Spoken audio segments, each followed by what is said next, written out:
अस्सलाम वालेकुम स्टूडेंट्स, कैसे हैं आप सब। आज हम edu402 करिकुलम डेवलपमेंट के लेक्चर वाइज एमसीक्यूज डिस्कस करेंगे। फाइनल टर्म्स आने वाली हैं, एग्ज़ाम स्टार्ट होने वाले हैं।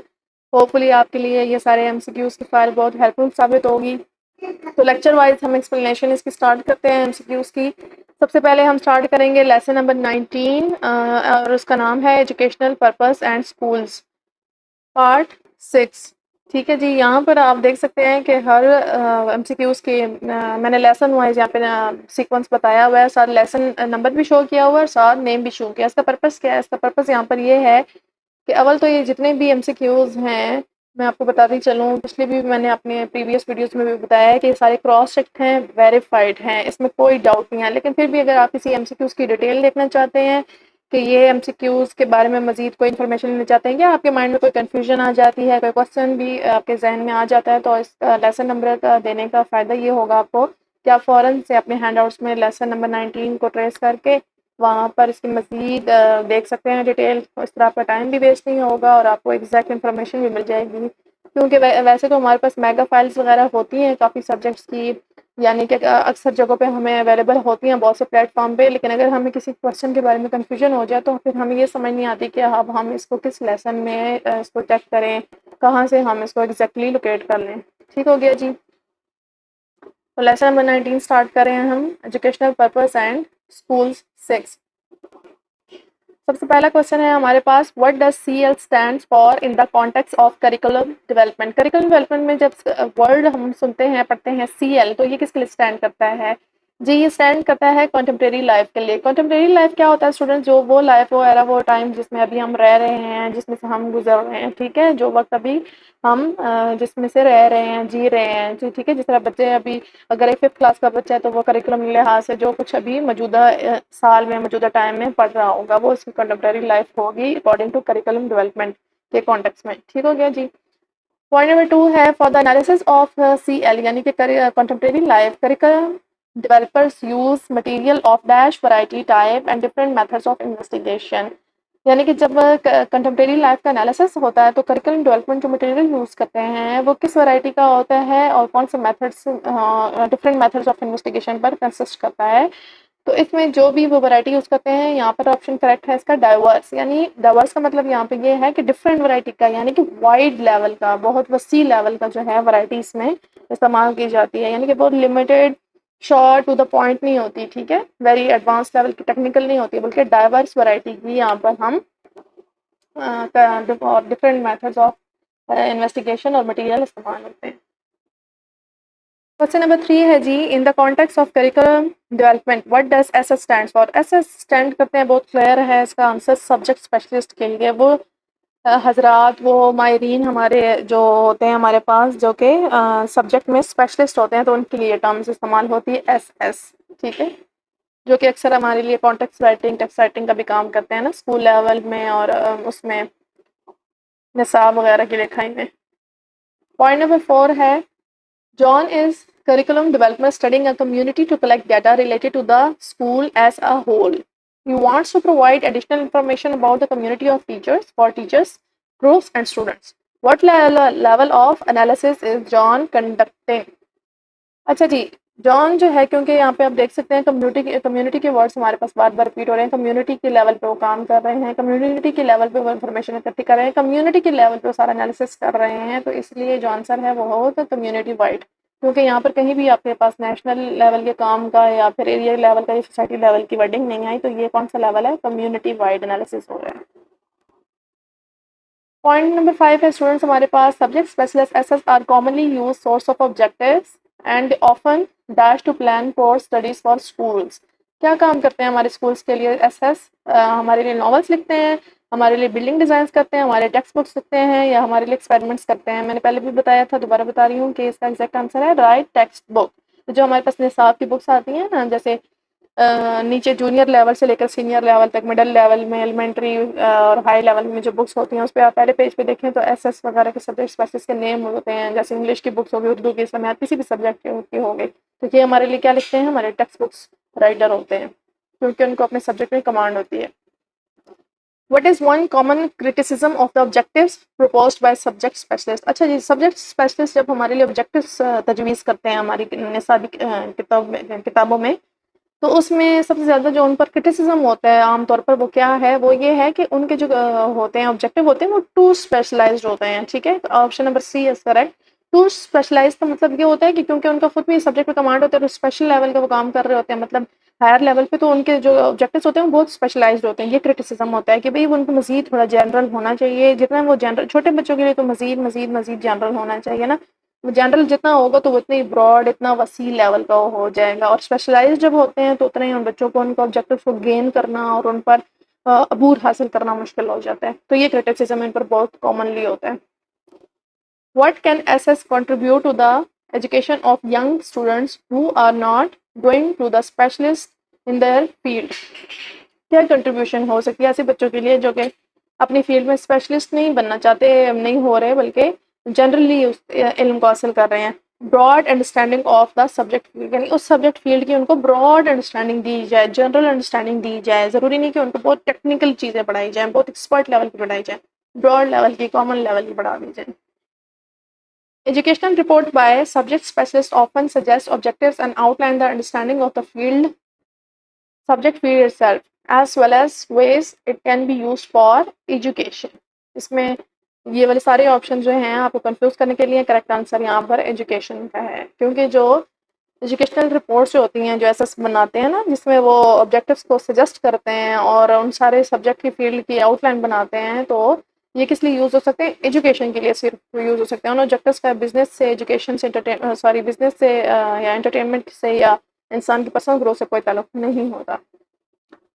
What is the one of broad function of English. English का क्या ब्रॉड फंक्शन है, सबसे वसी फंक्शन क्या है? As a study of language according to the educational reports, very simple, developing effective communication. English का ये पर्पज़ है कि हमारी जो इफेक्टिव कम्युनिकेशन है उसकी डेवलपमेंट की जाए बच्चों में, पढ़ने वालों में, सीखने वालों में।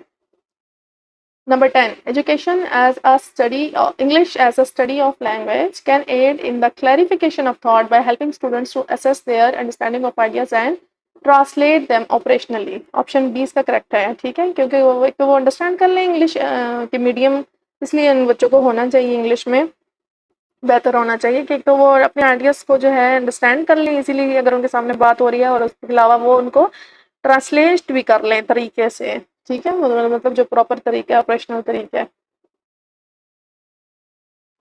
Lesson number 20, educational purposes and schools, part 7 हम स्टार्ट करते हैं। क्वेश्चन नंबर 1 है, English literature x tends young people experiences beyond their immediate participation through physical, emotional, vicarious, social interactions. अच्छा जी, विकेरियस एक्सपीरियंसेस इसका एग्जैक्ट आंसर है, क्योंकि इसमें किसी और के एक्सपीरियंस से, लिटरेचर में बताया कि किसी और के एक्सपीरियंस से जो है उसकी फीलिंग को ऐसा महसूस किया जा सकता है। ठीक है, विकेरियस एक्सपीरियंस वो एक्सपीरियंस होते हैं जिसमें इंसान का कोई और, किसी और इंसान का तजुर्बा या उसका एक्सपीरियंस जो होता है वो होता है और दूसरे बंदा उससे अंडरस्टैंडिंग ले या फीलिंग ले।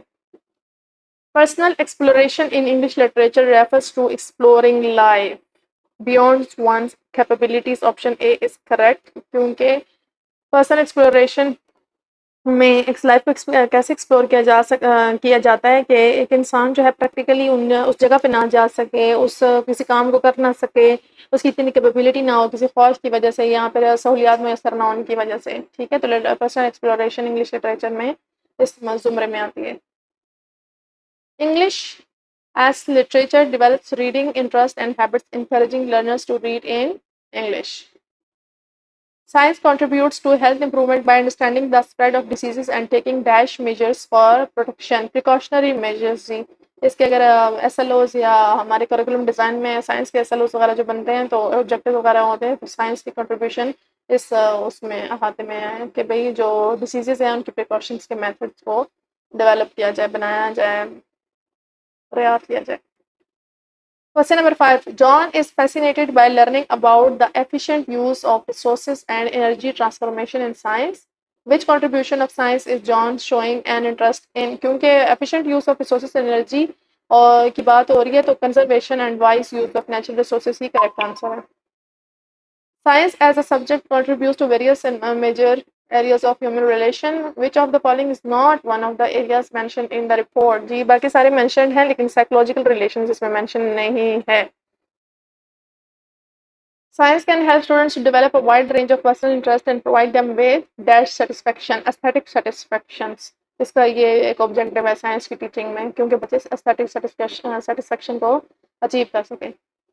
Lesson number 21 educational purposes and schools part 8। Question number 1 है what does educational philosophy of a school attempts to define. Educational philosophy एक स्कूल की जो अटेम्प्ट क्या करती है, the nature of a good life and society. Philosophy education philosophy जो है वो ये जाहिर करेगी कि गुड नेचर ऑफ लाइफ को and nature of a good life and society को, कि पूरी एक फर्दन एक बंदे की जो लाइफ है इंडिविजुअली बेहतर हो और society as a whole. Question number 2 what are the suggested objective for schools in the term of number. अगर नंबर्स में मेजर किया जाए, गिने जाए तो क्या सजेस्टेड ऑब्जेक्टिव्स कितने होने चाहिए। Small number should be aimed at, यानी कम से कम होने चाहिए।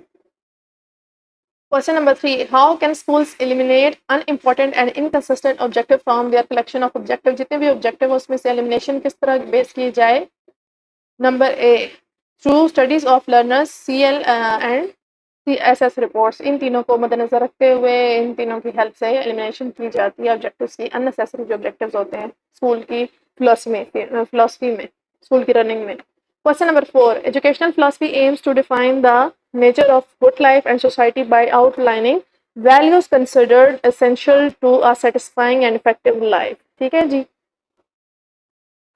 तो जो पहले भी हमने बताया कि गुड लाइफ सोसाइटी का जो देखी जाती है उसका वेलनेस देखी जाती है स्कूल की फिलोसफी में, एजुकेशनल फिलोसफी में, तो वो क्या होगा, ऐसी वैल्यूज होंगी जो कि एसेंशियल या सेटिस्फाइंग होंगी इफेक्टिव लाइफ के साथ साथ। Point number 5 to ensure consistency and importance which type of objective should a school select। Point number C इसका करेक्ट आंसर है consistent and highly important objectives को मद्देनजर रखा जाए, यानी ऑब्जेक्टिव हर थोड़े थोड़े दौरान बाद बदले ना आ जाए बल्कि कंसिस्टेंट हो। How can educational and social philosophy of a school be used for selecting and eliminating objectives by emphasizing values implied in the philosophy। जो कि उनकी फिलोसफी होगी वही वाले ज़ाहिर स्कूल में यूज होंगे, मतलब उन्हीं पे काम होगा ऑब्जेक्टिव्स पे। which values are stressed in a democratic society's educational philosophy। Recognition of the importance of every individual. Democracy का मतलब क्या होगा यहाँ पे डेमोक्रेटिक उसमें एजुकेशन फिलोसफी में कि हर इंसान की हर फर्दन हर बंदे की जो इम्पोर्टेंस है उसकी उस पर उसके क्या किया जाए, रिकग्निशन हो, शनाख्त हो।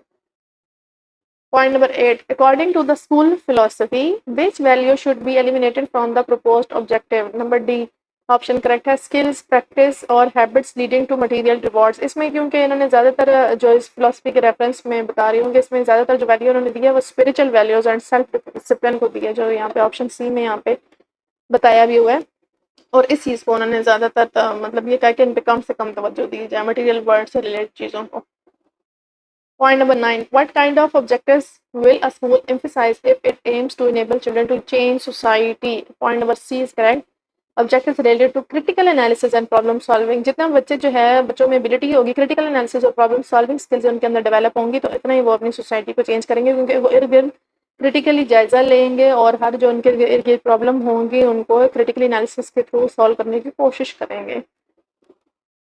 Point number 10 if a school believes in different education for different classes of society what kind of objective will it state। number A point है इसका objective focused on vocational preparation, क्योंकि इसमें डिफरेंट सोसाइटी क्लासेस आ गई ना, तो जो उनको हुनरमंदी और वोकेशनल यानी दीगर निसाब के अलावा जो है गैर निसाबी चीज़ें भी इसमें शामिल हो जाएं।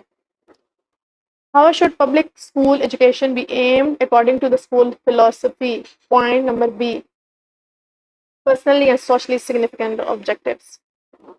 Lesson number 22 educational purposes and schools part 9 at what age level is it not possible to attain objective aiming and profound personality change through educational experience। point number C इसका आंसर है हाई स्कूल में 16 years old जो आ जाती है, high school जब हमारा start हो जाता है, क्योंकि जो प्राइमरी लेवल है इसमें बच्चों को जो है उनके करेक्टर में चेंज करना, उनकी बिहेवियर में चेंज आसानी होता है, तो उसके बाद जो हाई लेवल होता है उसमें जो पर्सनैलिटी चेंज के चांसेस होते हैं वो मुश्किल हो जाते हैं, क्योंकि वो आदतें वो चीज़ें पुख्ता हो जाती हैं।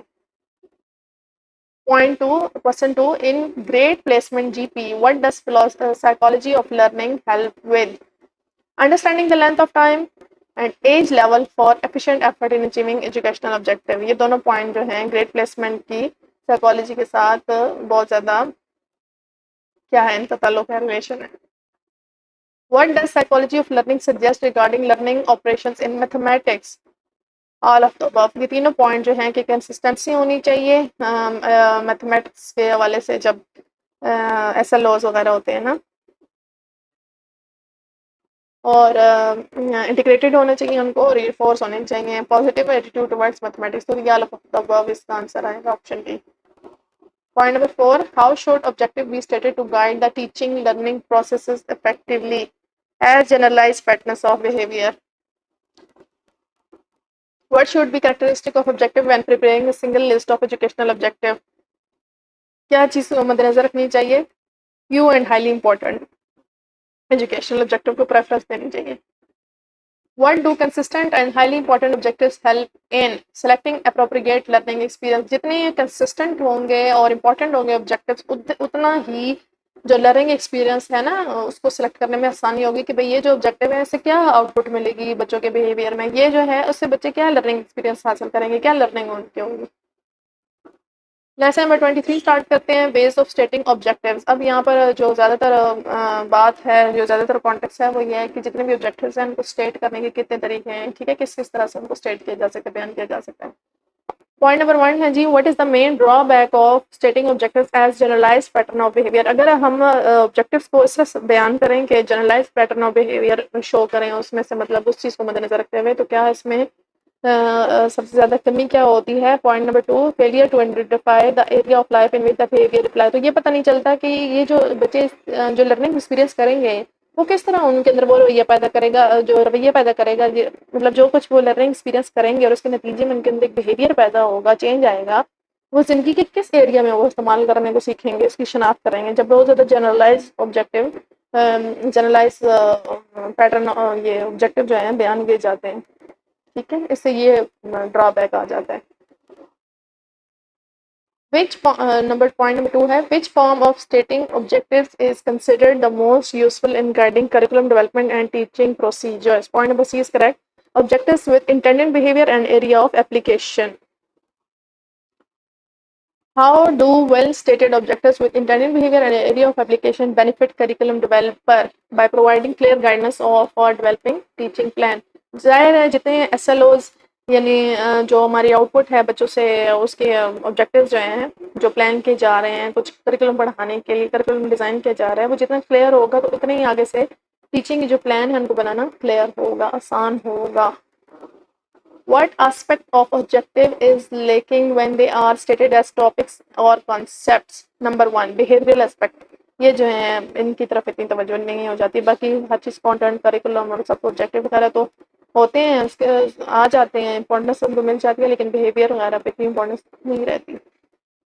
What is the advantage of using 2 dimensional chart to present objective. यहाँ पे आपके लेसन नंबर, इसी लेसन में आपके हैंडआउट्स में 2 डायमेंशनल चार्ट बना हुआ है ना, आपने वो देखा होगा. तो उसमें जब ऑब्जेक्टिव्स को हम प्रेजेंट करते हैं 2 डायमेंशंस में, तो उसमें क्या सबसे ज़्यादा फ़ायदा क्या होता है कि it helps in curriculum selection and content application. ये फायदा हो जाता है जी. What are the 2 aspects of well stated objective with intended behaviour and area of application. Behavioural and content. जितने भी वेल स्टेटेड ऑब्जेक्टिव होते हैं ना इंटेंडेड बिहेवियर और एरिया ऑफ एप्लीकेशंस के बारे में, जितने भी अच्छे और वेल स्टेटेड ऑब्जेक्टिव होते हैं उनमें 2 खूबियाँ होंगी, 2 उनमें पहलू होते हैं. एक तो ये बिहेवियर का और एक कंटेंट का, ठीक है, ये दोनों पहलू उनके अंदर होंगे तब वो वेल स्टेटेड होंगे. Lesson number 24, Introduction to Learning Experiences. In curriculum development, educational ends are defined in terms of option B is correct, kinds of behavior and content. कि बिहेवियर कौन सा आएगा आउटपुट लर्निंग एक्सपीरियंस के तौर पर, output में behaviour कौन सा शो होगा और कंटेंट कौन सा बच्चे कवर करेंगे. Question 2, what does LE stands for in the context of learning experience? Learning experience की करिकुलम डेवलपमेंट में जो लर्निंग एक्सपीरियंस की डिस्क्रिप्शन सारी स्टार्ट हुई, डिस्कशन स्टार्ट हुई, इसमें LE का बार बार एब्रीविएशन आ रही है, किसको स्टैंड करती है, लर्निंग एक्सपीरियंस को स्टैंड करती है, ये इसकी एब्रीविएशन है. Question number 3, according to the theory of learning experience, experiences. Who is the active participant in the learning process? Who will be the most active? The learner, the students in the class, the learner in the class who are getting the learning experience. Question number 4. How can a teacher provide an educational experience for students? Option B is correct, by setting up an environment and stimulating desired reactions. यानी सबसे पहले हमने बच्चों को जो कुछ पढ़ाना है, जो कंसेप्ट डिलीवर करना है, उसका एनवायरनमेंट बनाना है, फिर हमने उनको ऐसे उनकी स्टिमुलेशन करनी है कि जो हम चाह रहे हैं ऐसे रिएक्शंस बोलते हैं. फॉर एग्जांपल मैं अगर बच्चों को पढ़ा रही हूँ, वर्ब्स पढ़ा रही हूँ, फॉर्म ऑफ वर्ब पढ़ा रही हूँ, तो फिर मैं उनको एक्टिविटीज़ भी ऐसे कराऊँ, मैं उनको ऐसी बीच में से एक्टिविटीज शामिल करूँ जिनका रिएक्शन भी ऐसा है कि वो वर्ड्स की उनकी अंडरस्टैंडिंग डेवलप हो, प्लेइंग, राइटिंग, रीडिंग वगैरह, ताकि वो सब कुछ मिल के आउटपुट अच्छी हो जाए, इंटीग्रेशन आ जाए. क्वेश्चन नंबर 5 है, what is the main responsibility of a teacher in creating a stimulating learning environment? Option B, varying the experiences to match each students background. ऐसे होने चाहिए एक्सपीरियंस, हर बच्चे का जो है ना, स्टूडेंट के बैकग्राउंड को मद्देनजर रखते हुए उसको एक्सपीरियंस देने चाहिए. ठीक है जी, लर्निंग एक्सपीरियंस की बात हो रही है.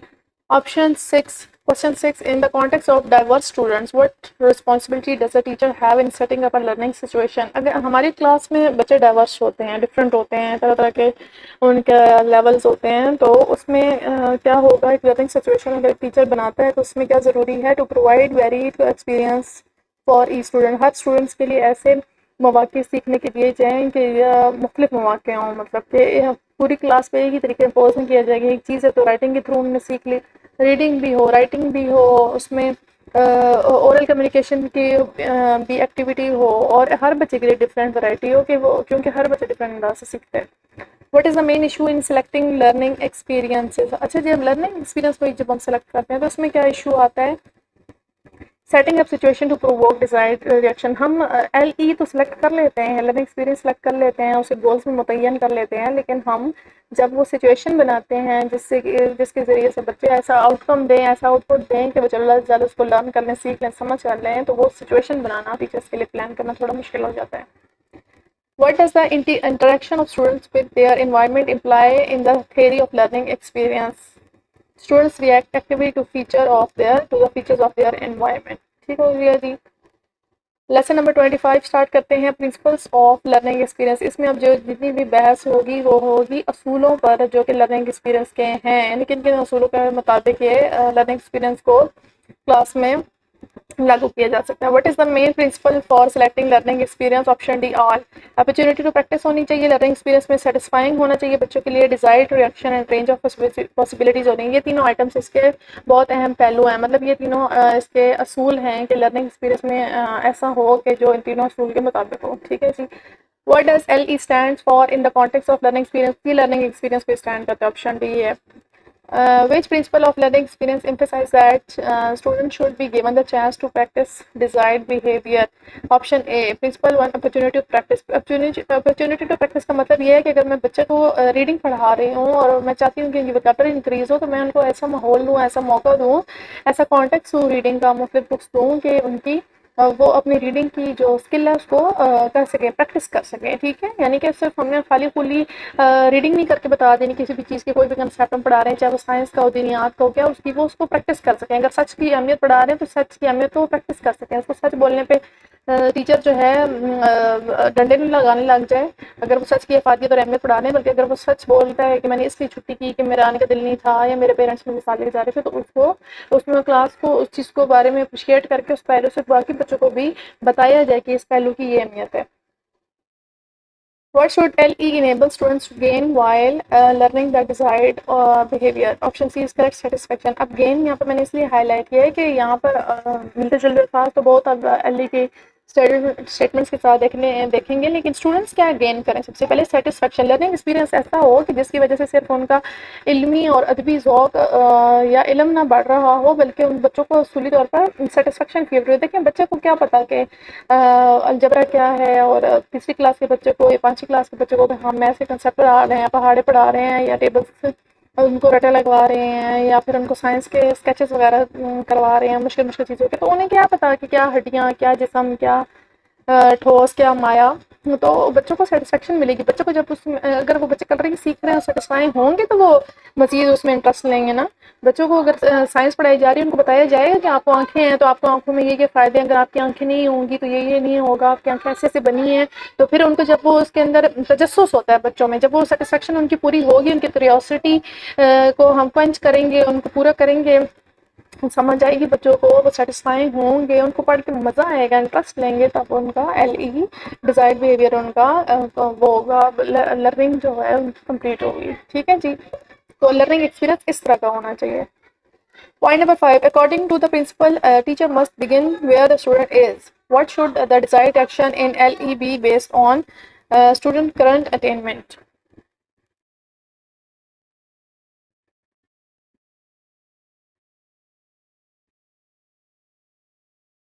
अच्छा जी, नेक्स्ट क्वेश्चन नंबर 2 है, what does LE stands for in the context of learning experience. तो हो गया था, ये भी हमने कर लिया है। अच्छा सॉरी, ये भी हो गया है। अकॉर्डिंग टू द प्रिंसिपल, हाँ अच्छा जी, क्वेश्चन नंबर 5 पे थे हम। According to the principle teacher must begin where the student is. अच्छा जी, को स्टेटमेंट से यहाँ पर इस सबक में, इस लेसन में है, तो उसी से ज़ाहिर हो रहा है कि टीचर को कह रहे हैं कि टीचर को शुरू होना चाहिए जहाँ पर बच्चा है। तो इसका क्या मतलब है? ठीक है जी, स्टूडेंट्स करंट अटेनमेंट, इसका मतलब ये है कि जब हम एक बच्चे को एक कंसेप्ट डिलीवर करना चाह रहे हैं, हम जब करिकुलम डिज़ाइन कर रहे हैं, तो बच्चे को टीचर ने पढ़ाना शुरू करना है, इससे पहले उनको पता होना चाहिए कि टीचर बच्चों का प्रीवियस नॉलेज क्या है इस बारे में। एक कंसेप्ट है, हम दे रहे हैं, हम बच्चों को करवा रहे हैं, न्यूमेरिकल्स करवा रहे हैं फिजिक्स के, तो पिछले बच्चों को कंसेप्ट पता होना चाहिए, बच्चों का लेवल पता होना चाहिए कि बच्चा कहाँ खड़ा है। क्योंकि जो लर्निंग है, जो हमारे टीचिंग है, जो हमारा SLOs हैं, वो ऐसे होने चाहिए कि उनमें कंटिन्यूटी होनी चाहिए, इंटीग्रेशन होनी चाहिए, गैप्स नहीं होने चाहिए। गैप होंगे तो बच्चे का कंसेप्ट क्लियर नहीं होगा।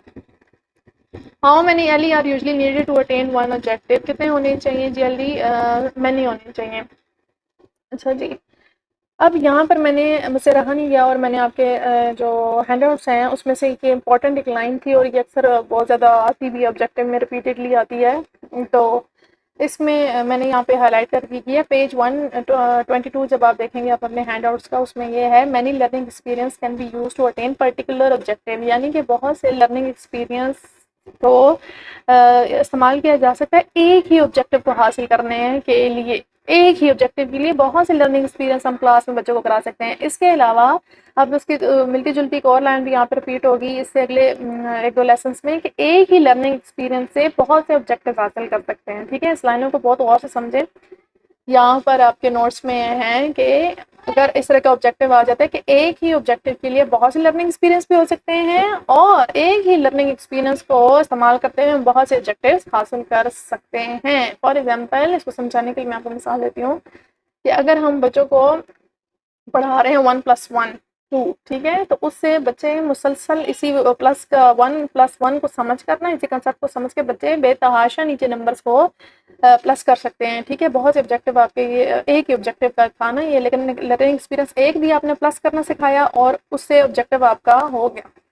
अब उस तरह के प्लस करने के साथ अब आप बच्चों को कैसे सिखा सकते हैं? एक उंगलियों से प्लस करना, एक लर्निंग एक्सपीरियंस ये होगा। फिर उनको नंबर 1 की लाइनें बना बना कर प्लस करना सिखाना, फिर उनको कोई चीज़ ऑब्जेक्ट्स वगैरह मतलब पेंसिल्स वगैरह देकर प्लस करना सिखाना, ये आपका पर्टिकुलर एक ऑब्जेक्टिव कवर हो गया प्लस करना। अब एक ही लर्निंग एक्सपीरियंस उन्होंने कर लिया ना, तो इस तरह ऑब्जेक्टिव बहुत ज़्यादा वो क्लियर कर देंगे। इसकी क्या है, मैं आपको समझाती हूँ कि जैसे आप प्लस करना आपने सिखा दिया है, तो अब ऑब्जेक्टिव किस तरह के आपको मिल रहे हैं, बच्चों को काउंटिंग करेक्ट हो रही है उनकी। ठीक है, काउंटिंग करेक्ट होगी तो प्लस करना सीखेंगे। काउंटिंग करेक्ट हो रही है, उनको अपनी फिंगर्स काउंट करना आ रही है, उनको अपने ऑब्जेक्ट्स काउंट करना आ रहे हैं, उनको इसके अलावा बाकी जो अपनी चीज़ें हैं, जो जिस जिस चीज़ से वो बिलोंग कर रहे हैं वो प्लस करना आ रहे हैं। मतलब हर चीज़ जहाँ जहाँ पे उनका प्लस का कंसेप्ट चल रहा है वो आ रहे हैं। तो ये टीचर पे डिपेंड करता है, अगर टीचर जितना स्किलफुल होगा वो इतनी इन दोनों चीज़ों को, यानी कि लर्निंग एक्सपीरियंस और उसके ऑब्जेक्टिव्स को इतने अच्छे तरीके से मर्ज करेगा कि कम टाइम में, टाइम बहुत कम इस्तेमाल हो लेकिन उसमें इतने क्वालिटी वाले लर्निंग एक्सपीरियंस इस्तेमाल हों कि ऑब्जेक्ट ज़्यादा से ज़्यादा हासिल किए जा सकें ऑब्जेक्टिव। ऑप्शन नंबर 7, तो ये इस तरह की स्टेटमेंट्स आपके ऑब्जेक्टिव में, तो आप कंफ्यूज ना हो, बस इसको माइंड में रखें और आप कर लेंगे इंशाल्लाह। What should LE be appropriate to in order to ensure effective learning? What should be it? Student interest. Student interest बहुत important है LE को कंटिन्यू करने के लिए, मेंटेन करने के लिए, आउटपुट लेने के लिए। What is the role of teacher in selecting LE? To create a wide range of experiences for students. वही वाली बात रिपीट आ गई कि स्टूडेंट्स को मुख्तलिफ एक्सपीरियंसेस के जरिए एक्टिविटीज़ के लिए सिखाया जाए। What aspect of students should teachers have sufficient knowledge of while selecting LE, their present attainment and predisposition, previous knowledge होना चाहिए, उनका करंट लेवल पता होना चाहिए, बच्चे कहाँ पे स्टैंड कर रहे हैं। What benefit does a school gain by developing a wide range of experiences to attain the same objective, more opportunities for teacher creativity. ठीक है जी। Lesson 26 lesson for curriculum developers. अच्छा जी, अब ये इसमें जो सारा मुद्दा है वो यह है कि करिकुलम डेवलपर्स जब करें डेवलपमेंट करें करिकुलम की, तो वो क्या क्या बातें मद्देनजर रखें। What is the which of the following is not involved in logical thinking? Logical thinking में जी assumptions होते हैं, hypothesis होते हैं, conclusion होता है, generalizations नहीं होती। Which aspect of LE brings about several outcomes? Positive aspects, यानी कि एक LE से जैसे मैंने पहले बताया बहुत से आउटपुट्स निकलेंगे, तो बहुत से आउटपुट्स हम हासिल होंगे, बहुत से फायदे हासिल होंगे, तो वो पॉजिटिव एस्पेक्ट होगा। What type of thinking can be developed through LE? Inductive, deductive, logical, तीनों तरह की। What is the suggested basis for LE to develop thinking skills? Real life problems. Real life problem के साथ जब हम learning experience को, teaching को, सीखने को कर लेते हैं, कनेक्ट कर लेते हैं, तो बेस्ट आउटपुट मिलते हैं। What are LE meant to help students acquire information and knowledge? What type of thinking is involved in drawing generalization from specific data? That is inductive thinking. अच्छा जी, ये inductive thinking और deductive thinking को लेकर बहुत ज़्यादा आते हैं MCQs। ठीक है, इनका बेसिकली अपने माइंड में कोई कोडिंग बना करके कोई भी सिंपल लेवल की आप एग्जाम्पल माइंड में रख लें, तो कि जो आपको ज़्यादा इजी लगे, और इंडक्शन और डिडक्शन के दोनों के ये थिंकिंग के बना लें, अपने माइंड में कंसेप्ट क्लियर कर लें ताकि आप कंफ्यूज ना हो। इसके बहुत ज़्यादा आते हैं MCQ। What is the main requirement for LE to develop thinking skills for provoking and facilitating student thinking? LE ऐसा होना चाहिए, लर्निंग एक्सपीरियंस ऐसे होने चाहिए जो प्रोवोक करे स्टूडेंट्स के थिंकिंग को, फैसिलिटेट करे, बच्चा उसमें तजस्सुस ले, उसके जहन में सवाल उठे।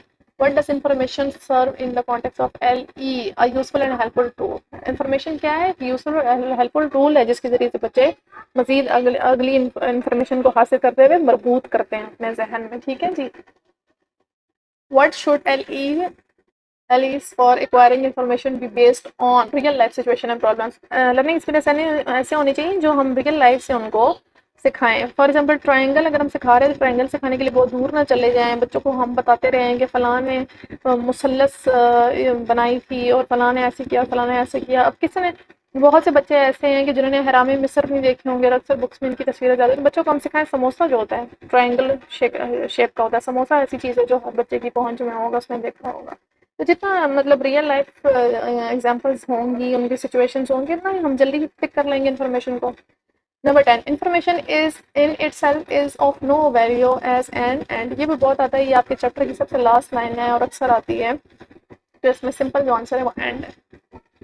लेसन 27 में पहुंच गए हम जी। Lessons for curriculum developers part 2 था इसका। What is the importance of integrating information with problem solving learning experience?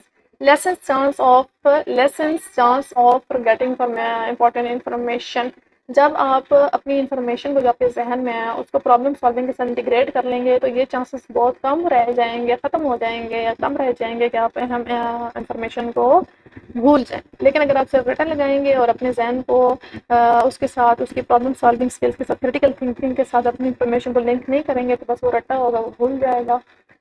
In setting up learning experience, what should be focused while dealing with important information related to something else, especially problem solving? ठीक है जी, मतलब जो भी हम इल्म सीखें ना, तो हम सोचें why are we learning it? हम सोचें कि अगर कैसी सिचुएशन में हमें ज़िंदगी में ये इल्म काम आ सकता है, क्यों हम ये सीखें,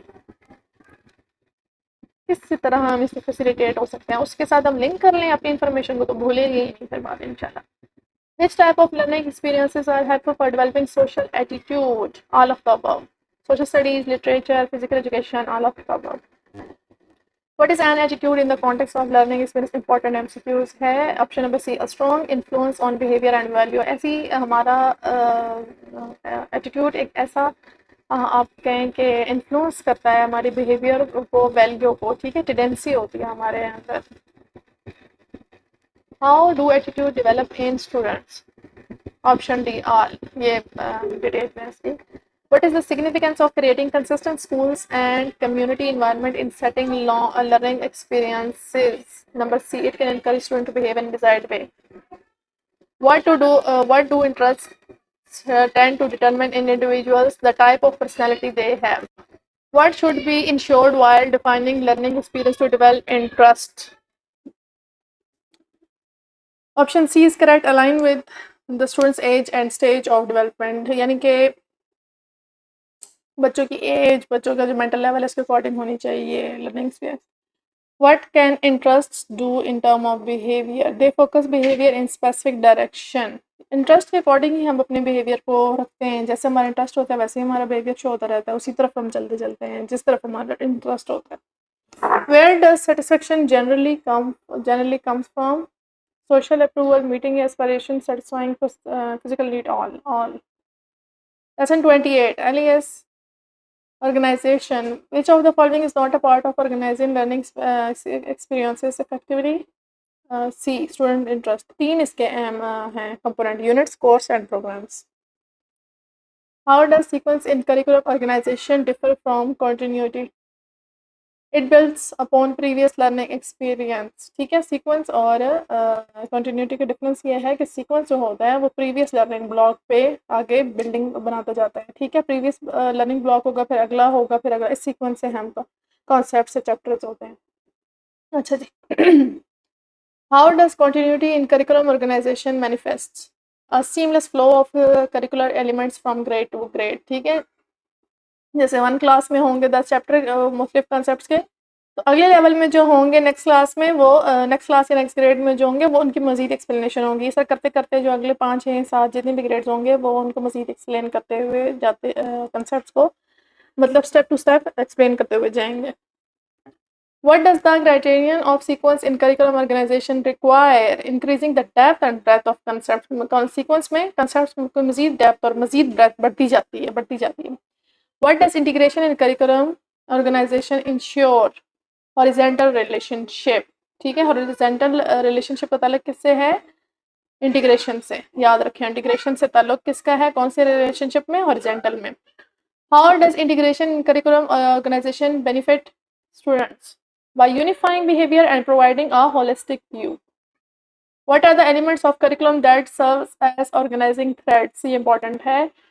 Concept, skills and dispositions. ये हमारे organization के threads. Lesson 29. LES organization part 2. What are the major elements in curriculum organization? वो repeat हो गया. Concept, skills, values. ठीक है, चाहे major elements आ जाएं, चाहे major threads आ जाएं, तो ये इसका answer. What are organizing principles used for in curriculum development to serve as basis for planning elements in a program? Which type of organizations follows the chronological order of concepts evolution? ये option C is correct. अच्छा जी, इसमें आपको जैसे हम history पढ़ा है, जैसे हम पाक स्टडी पढ़ें, जैसे हम लिटरेचर पढ़ें, तो उसमें टाइम वाइज कंसेप्ट्स देने होते हैं कि 17वीं सदी में ये हुआ, 18th सेंचुरी में ये हुआ, 19th सेंचुरी में, 20th में ये हुआ. ठीक है, तो इस तरह से जब ऑर्गेनाइजेशन होती है कंटेंट की तो वो टाइम वाइज होगी, वो पीरियड वाइज होना ज़रूरी है. What does the psychological organization of curriculum refer to? How learners perceive the connection between concepts. जैसे learners खुद perceive करते हैं, उसके इर्द टीचर, environment वगैरह कुछ भी नहीं. साइकोलॉजिकल ऑर्गेनाइजेशन का ताल्लुक ये होगा कि लर्नर स्टूडेंट्स कैसे पिक कर रहे हैं, कैसे परसीव कर रहे हैं कॉन्सेप्ट्स को. Structures elements exist at 3 levels of organisations. ठीक है जी, स्ट्रक्चर एलिमेंट्स के 3 लेवल्स होते हैं. At which level of organizing structures are courses organized with increasingly complexity? जी ये होता है इंटरमीडिएट लेवल पर, क्योंकि वहाँ पर मेट्रिकुलेशन तक तो जो कोर्स हो गया, फिर जब इंटरमीडिएट में जैसे हम ज़ूलॉजी पढ़ लें, बायो पढ़ रहे हैं, कंप्यूटर पढ़ रहे हों, तो उसमें कम्प्लेक्सिटी ऐसे आ जाती है इंटरमीडिएट लेवल पे कि जैसे अब फॉर एग्जांपल कंप्यूटर पढ़ा रहे हैं, बच्चे कंप्यूटर का सब्जेक्ट पढ़ रहे हैं, तो उसमें एक होगी उनकी डाटाबेस का हो जाएगा, एक प्रोग्रामिंग का हो जाएगी बुक, एक डाटाबेस की हो जाएगी, किसी लैंग्वेज की हो जाएगी. इसी तरह ज़ूलॉजी की भी पार्ट 1, पार्ट 2, पार्ट 3 की होती है. इस तरह ज्योग्राफी में जो है उसमें भी अलग होती हैं. मतलब क्लास एक ही आपकी 11th क्लास है, लेकिन उसमें 3 आपको पढ़ेंगे. एक आप उसमें नेशनल ज्योग्राफी पढ़ेंगे, एक में आप पूरे वर्ल्ड की ज्योग्राफी पढ़ेंगे, एक में आप पीपल्स की ज्योग्राफी पढ़ेंगे. ठीक है, जो पॉपुलेशन से रिलेटेड होती है. ठीक है जी, तो इस तरह कम्प्लेक्सिटी इंटरमीडिएट लेवल पे ज़्यादा स्टार्ट होती है कंटेंट में, निसाब में. Which type of organizing structure treat a single lesson taught on a day as a discrete unit? That is lowest level of organization structure. What is the advantage of discrete subjects in curriculum organization? It achieves continuity and integration. Which two types of organizations are mentioned in curriculum development? आपकी curriculum development में, आपके इस निसाब में, आपके इस context में आपसे जब पूछा जाए कि ऑर्गेनाइजेशन कितनी टाइप्स हैं, तो your answer is logical and psychological. बाकियों का है ताल्लुक ऑर्गेनाइजेशन वगैरह से, लेकिन आपने अपने कॉन्टेक्स्ट के अकॉर्डिंग जवाब देना है, क्योंकि आपके जितने एमसीक्यूज होते हैं कंप्यूटर जनरेटेड होते हैं, उनमें अपने चैप्टर का, अपने आप का जो सेक्शन आएगा एग्जाम का, उससे रिलेटेड आंसर आपने देने हैं। ठीक है, तो that is logical and psychological. Lesson 30 organisation part 3 alias. What is the main challenge and achieve integration in curriculum and organisation? अब करिकुलम ऑर्गेनाइजेशन में हमें इंटीग्रेशन तो चाहिए ही चाहिए, लेकिन उसका सबसे बड़ा चैलेंज क्या फेस करना पड़ता है? Developing relationship among pieces. इतने बड़े बड़े पीसेस होते हैं कंटेंट के, ब्लॉग्स के, इतने उनके अंदर से रिलेशनशिप को डेवलप करना, उनके अंदर इस तरह से उनको इंटीग्रेट करना, ये बहुत बड़ा चैलेंज होता है डेवलपर्स के लिए।